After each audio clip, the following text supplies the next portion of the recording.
Gua nggak nyangka bakal ngalamin ini.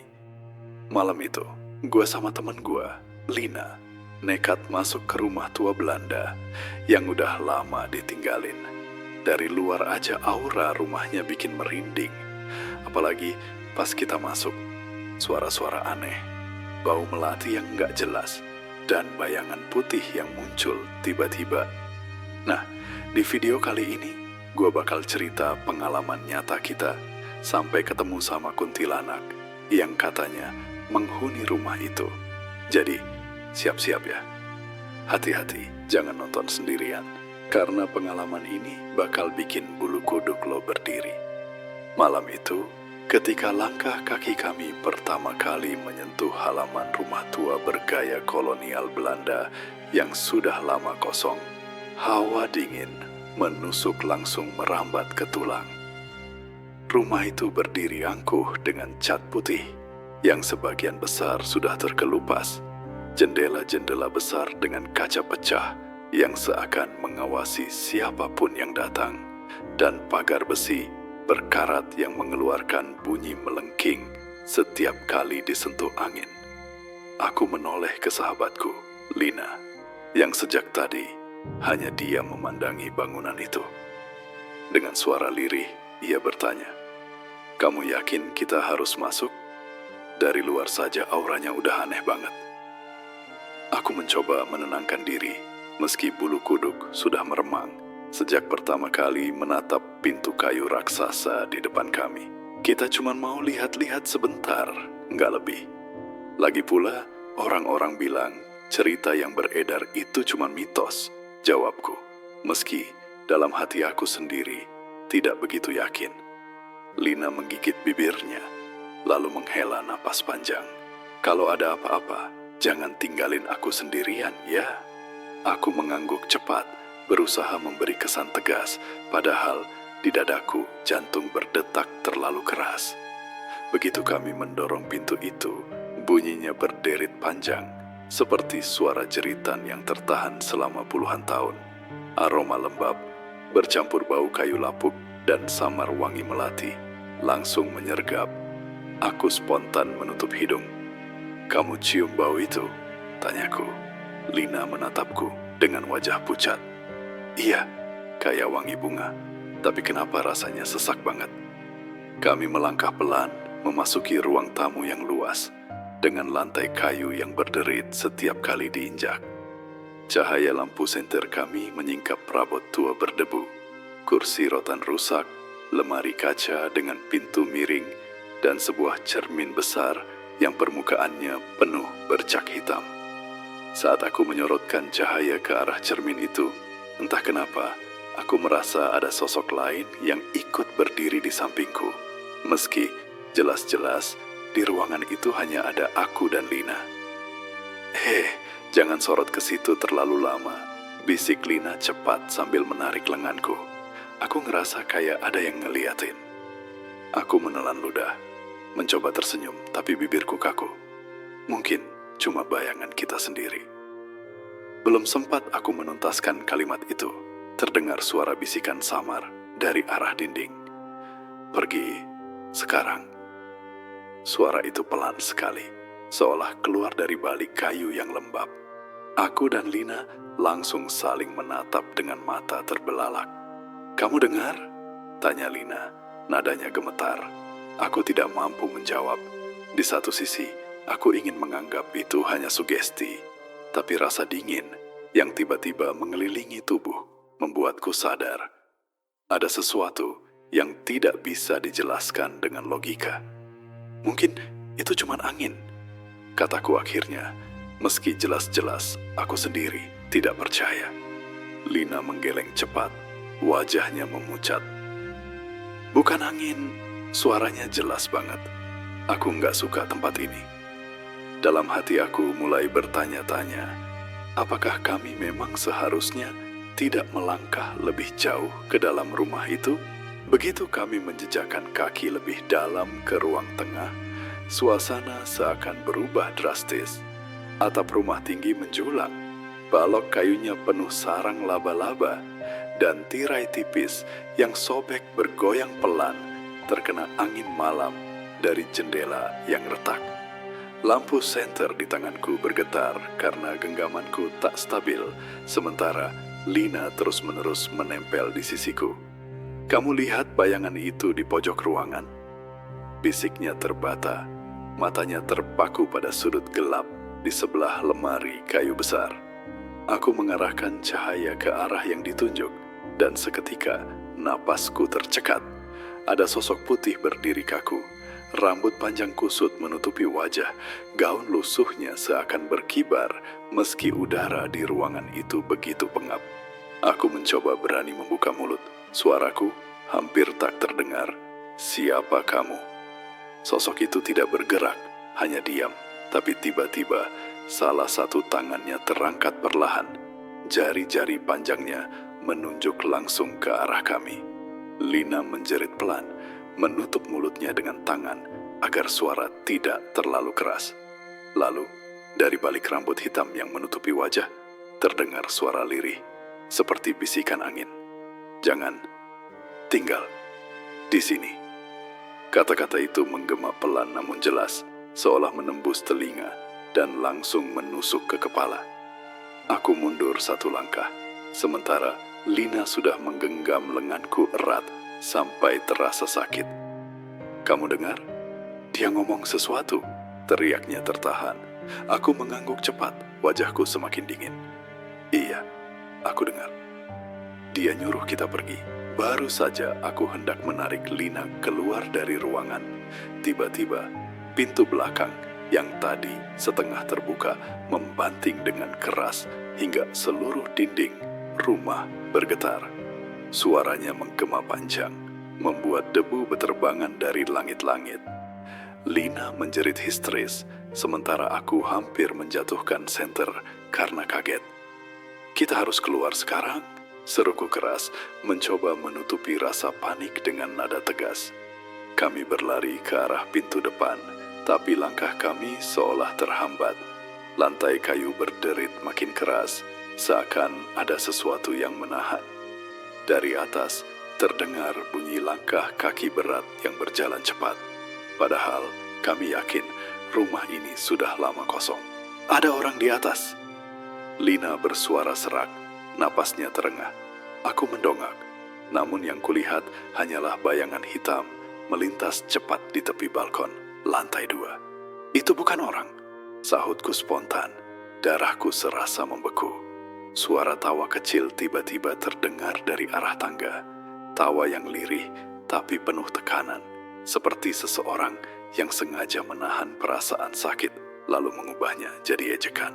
"Hehehe." Lina langsung menutup telinganya. "Aku nggak tahan lagi, tolong kita pergi aja." Aku menariknya, paksa menuju pintu depan. Tapi entah kenapa pintu itu kini terasa lebih berat saat didorong. Seolah ada tangan tak kasat mata yang menahan dari luar. Suara bisikan kembali terdengar, kali ini lebih dekat, tepat di belakang telingaku.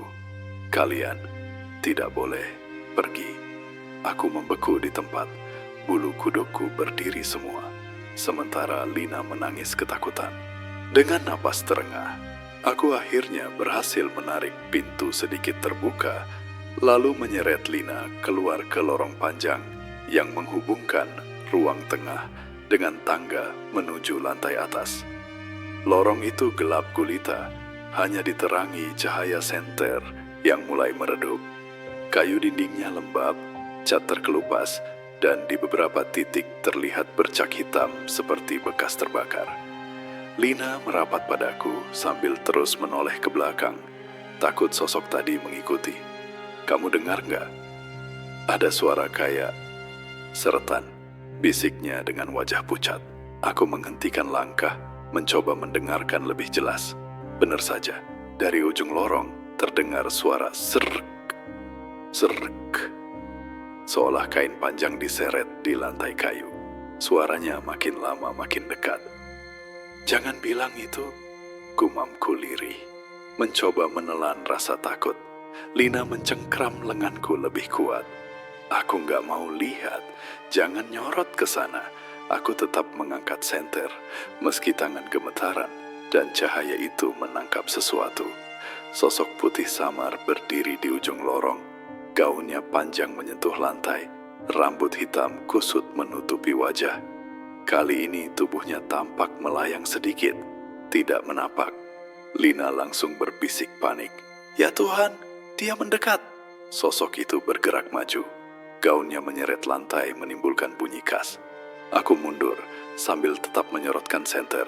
Dan tiba-tiba terdengar suara lirih keluar dari sosok itu. "Kenapa kalian di sini?"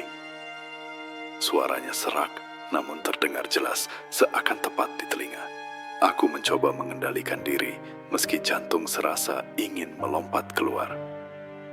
Kami hanya ingin tahu kebenaran cerita rumah ini," jawabku terbata. Lina menoleh dengan marah. "Ngapain kamu jawab? Ayo kabur aja." Tapi sebelum kami sempat berbalik, suara tawa lirih menggema dari atas, dari arah langit-langit lorong. "Hehehe, kalian mencari kebenaran." Tawa itu membuat darahku membeku. Aku dan Lina mendongak, dan dari celah papan plafon terlihat bayangan hitam bergerak cepat, seperti sesuatu merayap.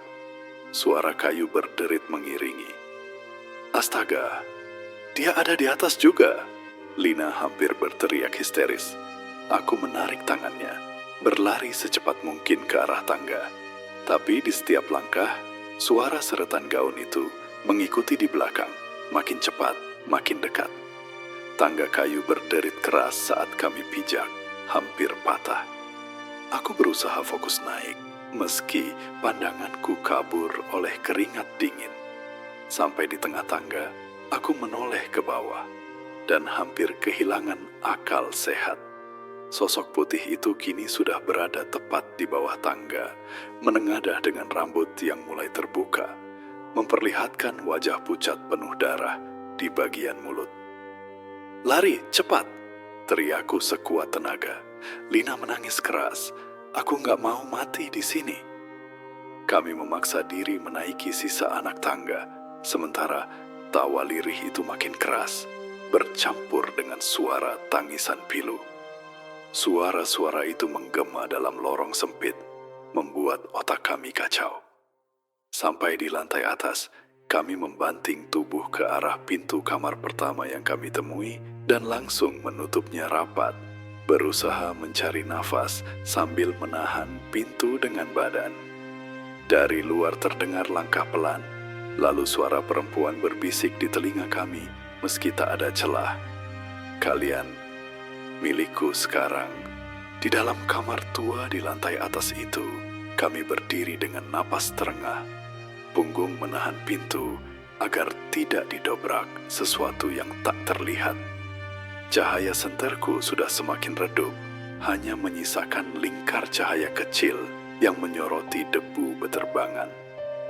Aroma apek bercampur wangi melati kembali menusuk hidung, lebih pekat dari sebelumnya, seakan ada seseorang yang sengaja menaburkan bunga segar di ruangan pengap ini.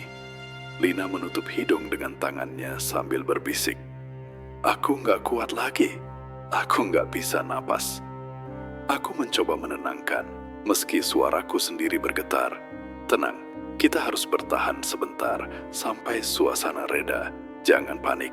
Namun, dari arah jendela yang tirainya robek, terdengar suara ketukan tok, tok, tok. 3 kali, ritmis. Seperti ada yang ingin masuk. Aku memberanikan diri mendekat, tapi begitu kain tirai bergoyang, aku terhenti. Di balik kaca buram itu, ada wajah pucat perempuan dengan mata hitam kosong sedang menempel, menatap langsung ke arahku. Rambut panjangnya menutupi sebagian wajah, namun senyum tipis menyeramkan terlihat jelas. Aku tersentak mundur, menjatuhkan senter, hingga cahaya berputar-putar liar di lantai. "Ada di luar, dia ada di luar," jeritku spontan. Lina mendekatiku, mencoba melihat, tapi wajah itu sudah lenyap begitu saja, digantikan oleh kegelapan pekat di balik jendela. Belum sempat kami tenang, pintu yang kami tahan tiba-tiba bergetar keras. Duk, duk, duk. seperti ada sesuatu yang mencoba masuk paksa. Lina menangis histeris. Dia mau masuk. Tolong jangan buka pintu. Aku menahan dengan sekuat tenaga, tapi setiap hentakan membuat tubuhku terdorong mundur. Lalu, suara lirih terdengar jelas dari balik pintu. Suara perempuan dengan nada sedih bercampur marah. Kenapa kalian datang ke sini? Pergi, atau kalian tidak akan kembali. Aku menelan ludah, mencoba menjawab meski lidahku keluh. Kami tidak bermaksud mengganggu, kami hanya ingin tahu. Suaraku serak, hampir tak terdengar. Sesaat sunyi, lalu tiba-tiba suara tangisan keras pecah dari arah langit-langit, disusul suara benda jatuh berdebam. Kami saling menatap dengan mata terbelalak. Apa itu? Tanya Lina, nadanya penuh ketakutan. Aku mengangkat senter lagi, menyorot ke arah langit-langit, dan jantungku serasa berhenti. Dari celah papan yang berlubang, menetes cairan merah gelap seperti darah, menitik perlahan ke lantai. Lina menjerit kencang, menutup mulutnya sambil mundur ke sudut kamar. Aku nggak mau di sini lagi. Aku mau pulang, teriaknya. Aku menggenggam tangannya erat, berusaha tetap tegar. Kita harus cari jalan keluar lewat jendela. Kalau lewat pintu, kita pasti bertemu dia lagi. Dengan tergesa, aku mendekati jendela dan mendorong bingkai kayunya yang sudah rapuh. Angin malam langsung menerpa wajahku, dingin menusuk tulang. Namun sebelum sempat kami meloncat, bayangan putih kembali muncul di kaca. Kali ini lebih jelas. Sosok kuntilanak dengan wajah penuh luka, mulut menganga lebar hingga menampakkan gigi hitam. Matanya meneteskan darah. Ia menempelkan tangannya di kaca, lalu berbisik, "Kalian tidak akan lolos dariku." Tanganku gemetar saat mencoba membuka kunci jendela yang sudah berkarat, sementara Lina terus memegangi lenganku sambil terisak. "Cepetan, tolong cepetan, aku nggak kuat lagi," katanya dengan suara parau. Aku mengerahkan tenaga. Akhirnya, bingkai kayu tua itu terbuka dengan suara retakan panjang. Angin malam langsung masuk, membawa hawa dingin yang menusuk hingga membuat kulit merinding. Tapi sebelum sempat kami melompat, sosok putih itu kembali muncul di luar jendela, melayang pelan dengan wajah mengerikan. Rambut panjangnya terurai kacau, matanya kosong tapi meneteskan darah, dan dari mulutnya keluar suara tawa lirih. "Hehehe, kalian pikir bisa kabur dariku?" Lina menjerit, menutup wajahnya dengan kedua tangan, sementara aku menahan diri agar tidak ikut menjerit. "Apa maumu?" teriakku dengan suara bergetar. Sosok itu berhenti melayang tepat di depan kaca, lalu mengangkat tangannya perlahan. Ujung jarinya yang pucat dan panjang menempel di permukaan jendela, meninggalkan bekas noda merah seperti darah segar. "Jangan, tinggalkan aku sendirian," bisiknya, nadanya bergetar antara marah dan putus asa. Aku tersentak, mencoba memahami kata-kata itu, tapi rasa takut terlalu besar. Lina menarik bajuku. "Jangan dengarkan dia.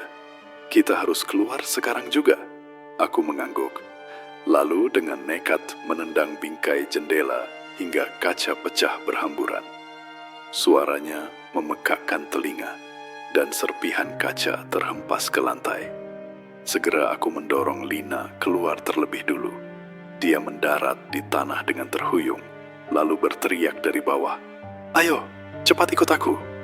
Aku bersiap melompat, tapi tiba-tiba sesuatu menarik bajuku dari belakang dengan keras. Aku hampir terjatuh ke belakang. Saat menoleh, aku melihat jelas. Kuntilanak itu kini berada di dalam kamar, berdiri hanya beberapa langkah dariku. Senyumnya melebar, suaranya berubah menjadi lirih menusuk. "Kau, milikku." Aku kaku, tubuhku tak bisa bergerak. Senterku jatuh, mati seketika, membuat ruangan hampir gelap total. Lina di bawah berteriak histeris, "Cepat lompat, tolong jangan diam aja." Dengan segenap tenaga, aku melepaskan bajuku dari genggamannya, lalu meloncat keluar jendela. Aku jatuh keras di tanah. Lututku tergores parah, tapi tidak kupedulikan. Lina langsung menarikku berdiri. "Lari! Lari sekarang!" katanya panik. Kami berdua berlari melewati halaman yang dipenuhi rumput liar setinggi lutut. Sementara dari balik jendela terdengar jeritan panjang yang menggema, suara tangisan bercampur tawa.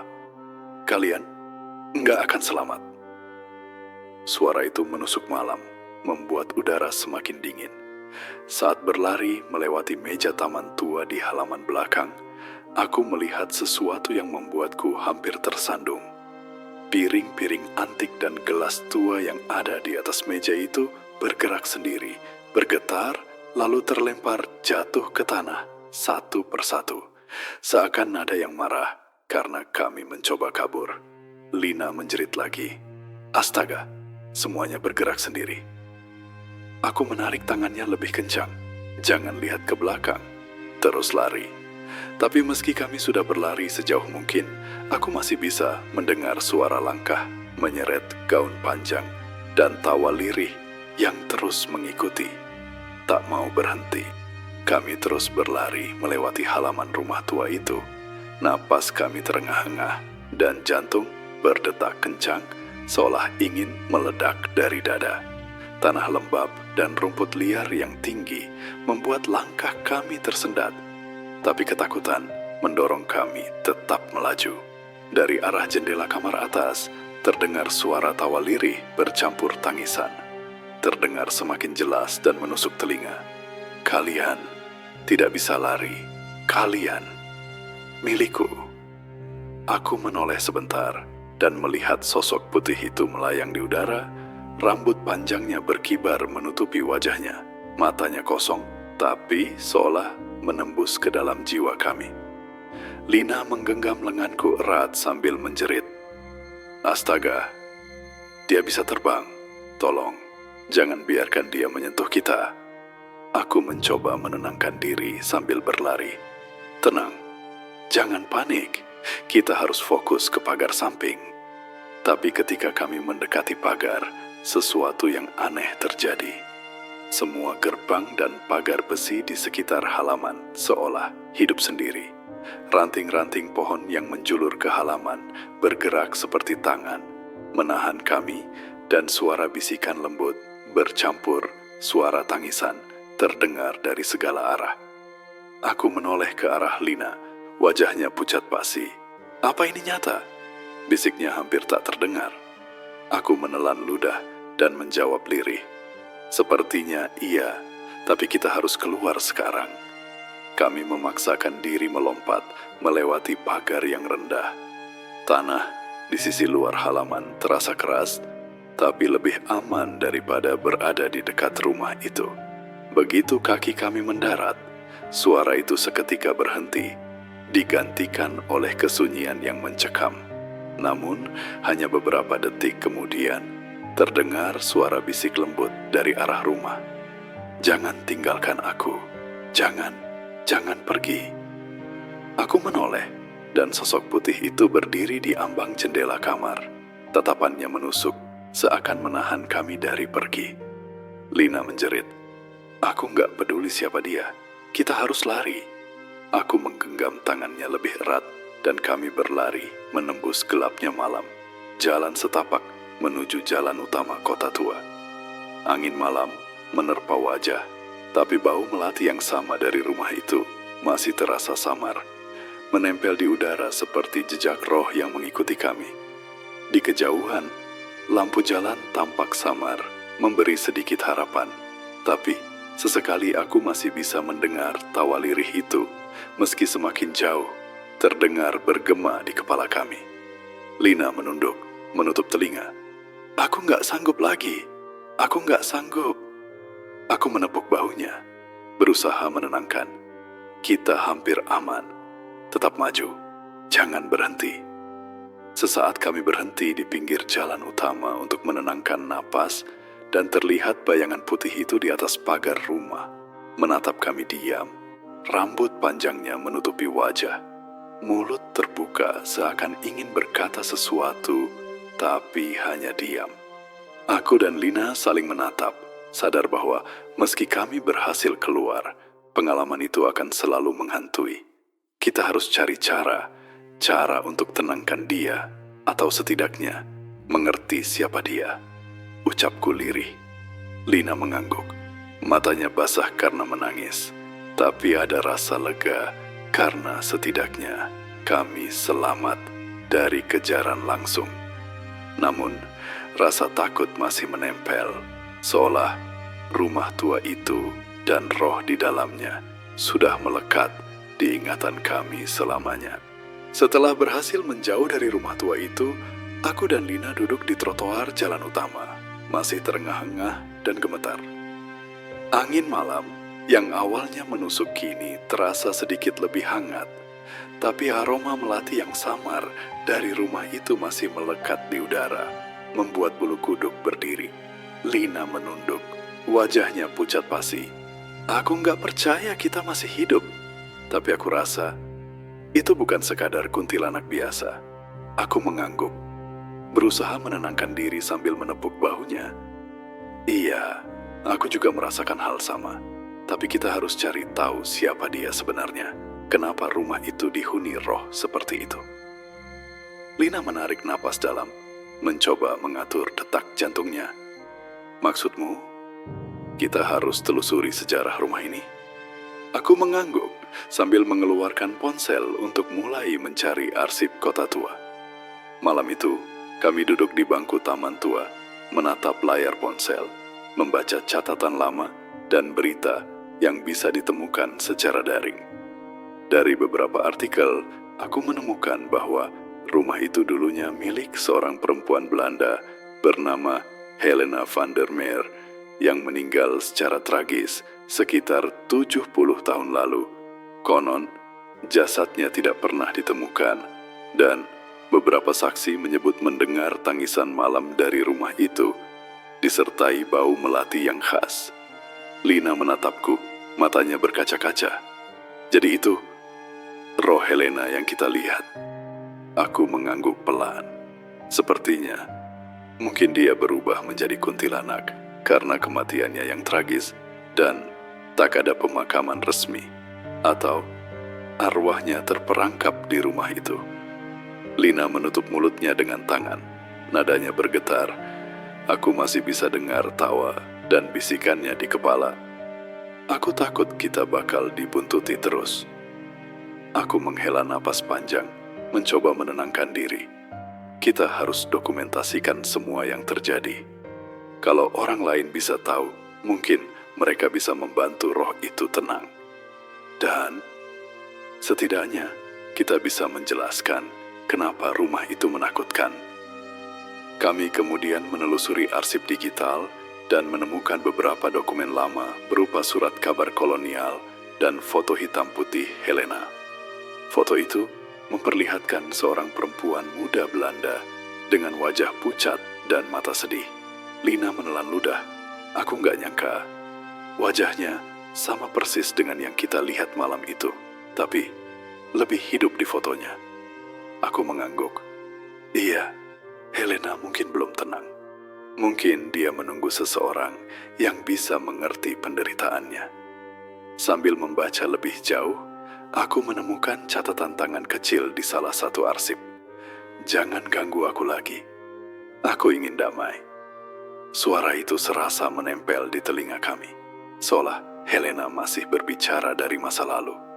Lina memegangi tanganku, gemetar. Kita harus bantu dia. Tapi gimana caranya? Aku menatap layar ponsel, melihat foto rumah tua itu, dan berkata pelan, mungkin kita harus balik. Tapi dengan cara yang benar, bukan cuma untuk takut, tapi untuk beri dia ketenangan. Malam itu, kami pulang, namun sepanjang jalan aku dan Lina terus merasakan bayangan putih itu mengikuti dari kejauhan, atau setidaknya imajinasi kami yang terlalu terpengaruh trauma. Meski begitu, ada satu keyakinan yang mulai tumbuh di hati kami. Helena harus diingat. Roh itu harus dihargai, bukan ditakuti. Keesokan harinya, aku dan Lina memutuskan untuk menyiapkan diri sebelum kembali ke rumah tua itu. Malam sebelumnya masih membekas di kepala. Setiap desahan angin atau suara ranting membuat bulu kuduk berdiri.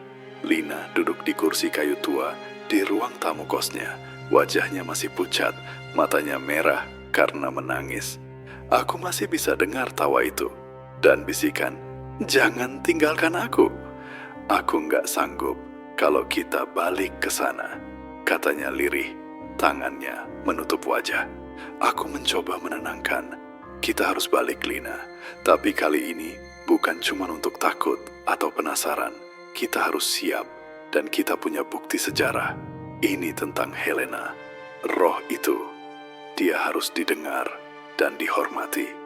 Lina mengangguk pelan, menatap layar laptop sambil membuka semua dokumen, foto, dan arsip yang kami temukan kemarin malam. Aku menambahkan catatan pribadi, foto halaman rumah, dan rekaman video singkat dari malam sebelumnya. Kalau kita kembali, kita harus menghormati rumah dan roh yang tinggal di dalam. Kita tidak boleh panik. Kita harus tenang. Jangan sampai dia merasa kita mengancamnya, ucapku sambil membungkus senter, lilin, dan beberapa kemenyan yang kami siapkan untuk ritual sederhana. Lina menatapku dengan serius. Aku nggak pernah percaya hal-hal mistis sebelum ini. Tapi sekarang, aku nggak bisa menyangkal.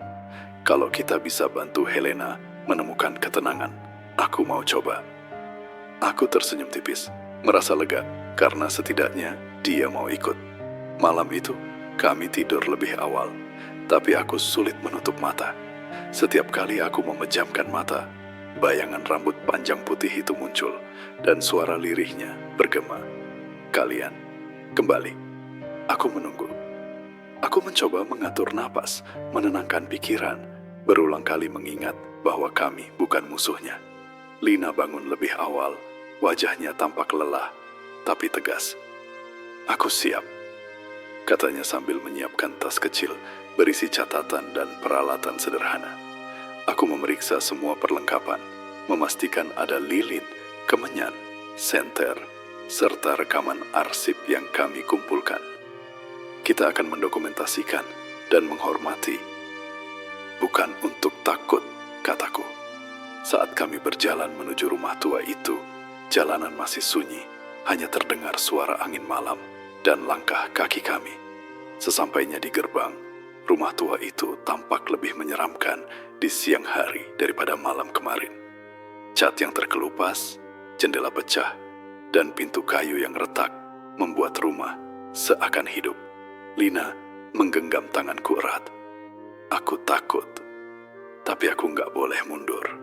Aku menarik napas panjang, mencoba menenangkan diri. Kita lakukan ini untuk Helena, untuk menghormati dia. Kita tidak akan membahayakan diri sendiri saat mendorong pintu masuk. Lantai kayu berderit pelan, tapi kali ini bukan menakutkan, lebih seperti menyambut kehadiran kami. Aku menyalakan senter dan menatap ruang tamu, mencoba memvisualisasikan Helena bukan sebagai kuntilanak yang menyeramkan, tapi sebagai roh yang kehilangan kedamaian. Lina menaruh lilin dan kemenyan di sudut ruangan, lalu membungkuk sambil menutup mata, berbisik, "Semoga kau bisa tenang sekarang." Aku merasakan hawa berbeda, sejuk tapi berat, seolah kehadiran Helena menunggu kami dengan sabar. Dan malam itu, meski takut masih menyelimuti, ada secercah harapan bahwa kami bisa membuat sesuatu berbeda. Begitu lilin dan kemenyan dinyalakan, udara di dalam rumah tua itu berubah drastis. Aroma melati yang sempat samar kini lebih pekat, bercampur dengan wangi asap kemenyan yang menusuk hidung. Cahaya lilin menari-nari di dinding, membuat bayangan ruang tamu bergerak liar, seperti menari bersama angin malam. Aku menatap Lina yang wajahnya masih pucat, tapi matanya penuh tekad. Kita harus bicara dengan Helena, atau setidaknya menunjukkan bahwa kita menghormati dia, bisikku lirih. Lina mengangguk sambil menunduk. Aku siap, tapi aku takut dia marah kalau kita salah langkah. Aku menarik napas panjang, lalu mulai membaca catatan sejarah Helena dengan suara lembut, seakan mengundangnya. Helena van der Meer, kami tahu kisahmu, kematianmu yang tragis, dan rumah ini yang kau tinggali. Kami datang bukan untuk mengganggu, tapi untuk mendengar dan menghormatimu. Sesaat hawa di sekitar kami berubah lebih dingin, tetapi tak lagi terasa mengancam. Dari arah pojok ruangan, terdengar suara lirih yang familiar, pelan tapi jelas. Kalian, kembali, untukku. Aku menatap Lina yang memegang tanganku erat. Itu dia berbicara, bisiknya hampir berbisik. Aku mengangguk, mencoba menenangkan diri. Iya, kita harus tenang dan fokus. Perlahan, bayangan putih muncul di pojok ruang. Kali ini lebih jelas, wajah pucatnya menatap kami. Rambut panjangnya tergerai, gaunnya berayun lembut seakan disentuh angin tak terlihat. Aku menunggu. Suaranya berbisik dengan nada sedih, bukan menyeramkan. Lina menunduk sambil berdoa. Kami tahu kau tersiksa, kami ingin kau damai. Lalu menyalakan kemenyan lebih dekat ke arah bayangan itu. Tiba-tiba, bayangan bergerak lebih dekat, namun tidak menyerang. Aku menahan napas, hati berdegup kencang, tapi ada rasa lega kecil. Kami tidak bermaksud mengganggumu, kataku. Kami ingin kau menemukan ketenangan. Sosok putih itu menatap kami lama, lalu perlahan mulai memudar, tapi suara lembutnya tetap terdengar. Terima kasih, akhirnya ada yang mendengar aku. Lina menunduk, meneteskan air mata. Kau akhirnya bisa tenang, katanya lirih. Selama beberapa menit berikutnya, hawa di dalam rumah semakin ringan. Tidak ada lagi suara tawa lirih yang menyeramkan. Hanya suara desah angin yang lembut di jendela retak. Aku menatap sekeliling, semua perabot tua terlihat sama. Tapi atmosfernya berbeda, tidak menakutkan lagi, justru tenang, seolah rumah itu ikut bernapas lega. Lina menarik napasku, tersenyum tipis. Aku nggak percaya kita berhasil membuat dia tenang. Aku tersenyum, tapi tetap waspada. Iya, tapi kita harus tetap menghormati tempat ini. Jangan ada yang berani merusak atau memasuki rumah lagi tanpa niat baik. Sesaat, terdengar desahan pelan di udara, seperti ucapan terakhir Helena, damai, damai. Sebelum benar-benar lenyap, kami saling menatap, sadar bahwa pengalaman malam-malam sebelumnya dan kengerian yang kami rasakan adalah bagian dari proses Helena menemukan ketenangan. Di luar, angin malam masih berhembus, tapi tak ada lagi bau melati yang menusuk atau tawa lirih yang menakutkan. Rumah itu kembali sunyi, tapi kali ini sepi yang damai. Kami menurunkan lilin dan kemenyan, menatap satu sama lain, mengerti bahwa malam ini kami bukan hanya selamat dari ketakutan, tapi juga telah membantu roh tersiksa menemukan kedamaian. Malam itu, setelah keluar dari rumah tua itu, aku dan Lina duduk di bangku taman tua di pinggir jalan, mencoba menenangkan napas dan detak jantung yang masih kacau. Hawa malam terasa dingin, tapi tidak lagi menusuk seperti saat berada di dekat rumah Helena. Lina menatapku dengan mata lelah, suaranya parau. Aku nggak akan lupa malam itu. Semua yang kita lihat, dengar, rasanya nyata banget. Aku mengangguk pelan, masih teringat tawa lirih, bisikan memekakan, dan bayangan putih yang melayang di rumah tua itu. Aku juga, tapi aku senang kita bisa bantu Helena menemukan ketenangan. Aku rasa kalau kita nggak menghormati dia, mungkin dia masih akan terus mengganggu orang lain. Jawabku lirih, mencoba memberi rasa lega. Lina menarik napas dalam, tangannya menutup wajahnya sebentar. lalu berkata dengan suara gemetar, "Aku nggak percaya. Aku benar-benar percaya sekarang bahwa roh bisa terikat di tempat dan waktu. Dan kita benar-benar melihatnya." Aku tersenyum tipis. Iya, pengalaman ini nggak akan mudah dilupakan. Tapi kita punya bukti, dan kita tahu kebenarannya. Ini bukan sekadar cerita horor yang kita dengar di mulut ke mulut. Malam itu, kami memutuskan untuk merekam pengalaman kami secara tertulis dan video agar orang lain bisa memahami apa yang terjadi tanpa menyepelekan roh yang tersiksa. Saat aku menyalakan ponsel untuk merekam video pendek, Lina menatap rumah tua itu dari kejauhan. "Lihat, dia berdiri di jendela lagi," bisiknya. Aku menoleh, dan memang di salah satu jendela lantai atas, bayangan putih samar tampak menatap kami. Tapi kali ini tidak menakutkan, hanya menenangkan, seakan mengucapkan selamat tinggal. Aku menarik napas panjang. Aku rasa ini pertanda Helena menerima niat baik kita. Lina tersenyum tipis. Air mata masih mengalir. Aku lega dan takut, tapi lega. Sepanjang jalan pulang, kami terus berbicara tentang pengalaman itu.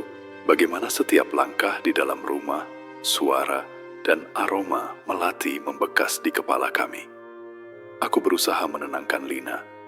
Ini bukan hanya tentang takut atau horor, tapi tentang menghormati dan memahami roh yang tersiksa. Helena akhirnya bisa tenang karena kita mendengarkan dan menghormatinya. Sesampainya di kos, kami duduk sambil minum teh hangat, membicarakan rencana untuk menulis seluruh pengalaman ini dan membagikannya ke publik agar orang lain bisa belajar bahwa legenda horor seringkali memiliki kebenaran di baliknya. Lina menatapku, matanya masih basah, tapi ada rasa tegar. Aku harap orang-orang bisa belajar menghormati arwah dan rumah tua seperti ini. Jangan cuma takut, tapi pahami mereka. Aku tersenyum sambil meneguk teh. Setiap kisah horor, setiap roh tersiksa punya cerita sendiri. Kita beruntung bisa menyaksikan dan membantu sedikit. Malam itu, aku menutup jendela kamar, tapi di kepala masih terngiang suara lirih Helena, lembut seakan berkata, "Terima kasih, aku damai sekarang." Aku menatap Lina, tersenyum tipis, dan dalam hati berjanji untuk tidak melupakan rumah Belanda tua itu, Helena, dan semua pengalaman menegangkan yang telah mengubah pandangan kami tentang dunia gaib selamanya. Dan akhirnya kita berhasil bikin Helena, roh di rumah tua itu, dapat ketenangan.